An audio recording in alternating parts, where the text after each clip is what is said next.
আসসালামু আলাইকুম রহমতুল্লাহি ওয়া বারাকাতুহু। আমরা দেখবো P2P ব্যালেন্সে প্রিন্টার স্ক্যাম নিয়ে। আপনি কিভাবে ৩টে স্ক্যামের দ্বারা শিকার হতে পারেন বা ৩টে স্ক্যাম থেকে বাঁচতে পারেন। এই জিনিসটা নিয়ে আজকে আমরা ডিটেইলসে আলোচনা করব।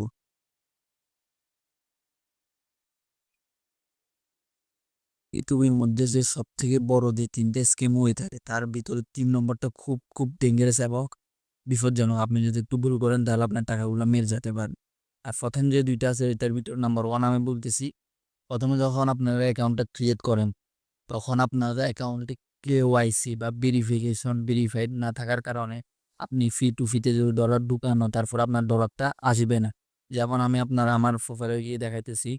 প্রথম ভুলটা আপনারা কি করেন, আমার প্রোফাইলে দেখেন এখানে রেগুলারের পাশে ভেরিফাইড লেখা আছে। ভেরিফাইড মানে কেওয়াইসি মাধ্যমে কেওয়াইসি করে আমি ভেরিফাইড করছি, এটা আছে। মানে কেওয়াইসিটি কি ভেরিফাইড কি আপনাকে বুঝে দেখেন।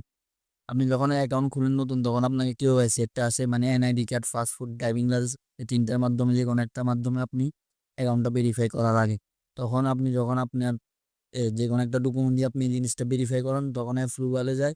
অ্যাপ্রুভালে যাওয়ার পরে যখন আপনার এটা তারা অ্যাপ্রুভ করে তখন আপনার এখানে ভেরিফাই চলে আসবে। যখন আপনার এখানে ভেরিফাই চলে আসবে তখনই আপনি P2P দিয়ে ডলার ঢুকাবেন। আর যদি ভেরিফাই না আসে তাহলে ঢুকানোর দরকার নাই ভেরিফাই আসা পর্যন্ত।